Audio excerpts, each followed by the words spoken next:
So get this. What if a catastrophic train crash, a national internet blackout, and even a crippling spinal injury weren't separate disasters?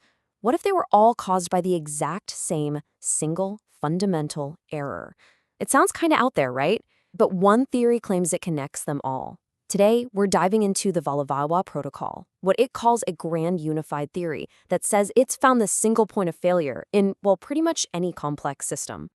Okay, so right at the heart of this whole thing is what the protocol calls the master equation. And it all starts with these two big ideas. On the left, you've got the atom. Think of this as the hardware of the world. The physical stuff, the train tracks, the fiber optic cables, even the bones in your spine. And then on the right, you have the wheel. This is the software, the rules, the operating manuals, the logic that tells all that hardware how to actually work. And boom, here's the full equation, the absolute key, the real engine behind this entire theory is that little piece right in the middle.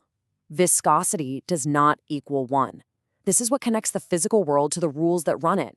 And honestly, it's this really fascinating spot where physics kind of bumps up against philosophy. It holds the secret to everything we're about to talk about.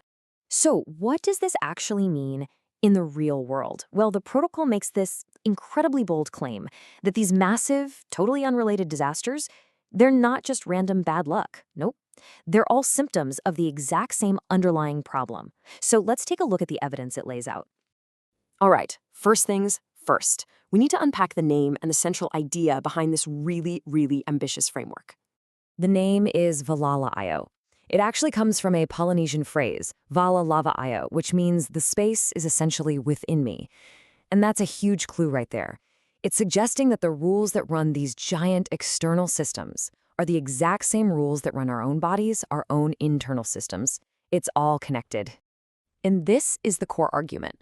The protocol says that these huge system failures, which it calls shattered citadels, they aren't random. They're not acts of God. They are the predictable, almost mathematical result of one very specific, very fatal flaw baked into a system's design. So, what is that one fatal flaw? To get it, we have to look at the theory's central conflict, this epic battle between a system that can flow and adapt and one that is just stuck, totally rigid. This table honestly lays it all out perfectly. On one side, you've got static unity. That's when viscosity equals exactly 1.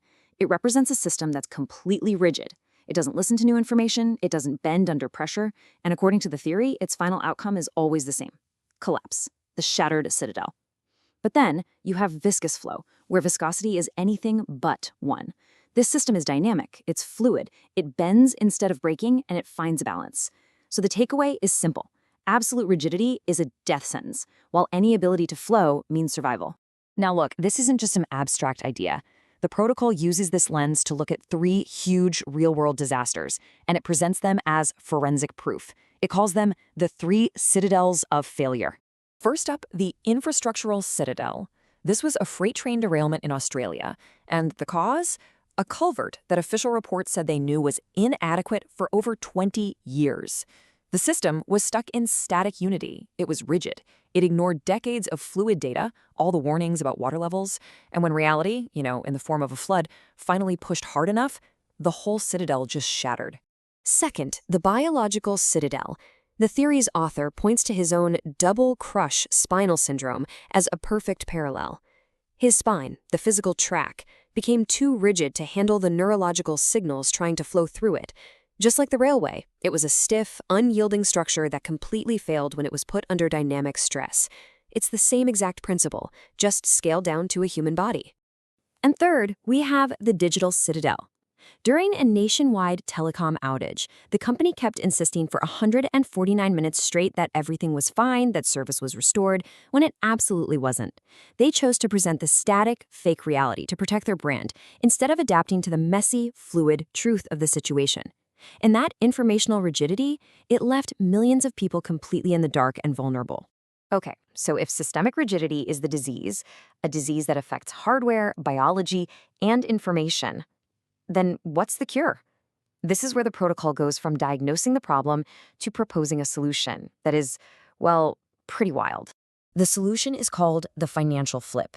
And the core idea is to take all that systemic friction, the negligence, the ignored warnings, the bias, and basically perform a kind of alchemy on it.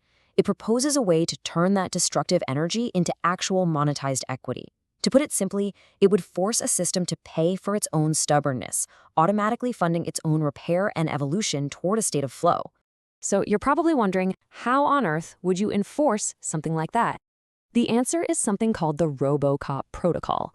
Yeah, you heard that right. This is a proposed AI auditor that is, by design, completely human excluded. The whole point is to surgically remove human bias, our emotions, and all the bureaucratic foot-dragging that keeps rigid systems in place. It's imagined as this purely logical, algorithmic judge that audits systems and just executes the financial flip automatically. All of this leads to a pretty massive question. Who in the world comes up with a system this radical, this all-encompassing? And this, my friends, is where the theory takes its most extraordinary turn, revealing not just a creator's identity, but the spiritual foundation that the whole thing is built on. The author is a man named valavaiau, and he uses the Tibetan title Pakpa Jampa, which means the noble, loving one. Now, that's not just some cool-sounding name he picked. That title is incredibly significant because it's directly tied to a major messianic figure in Buddhism. And here it is. This is the single biggest, most jaw-dropping claim in the entire dossier. The source documents flat out assert that the author is the functional embodiment of Maitreya, the figure prophesied in Buddhist scripture to be the next Buddha, the one who appear on earth to bring enlightenment to everyone. And the documents actually present this as a kind of forensic evidence to back up that claim.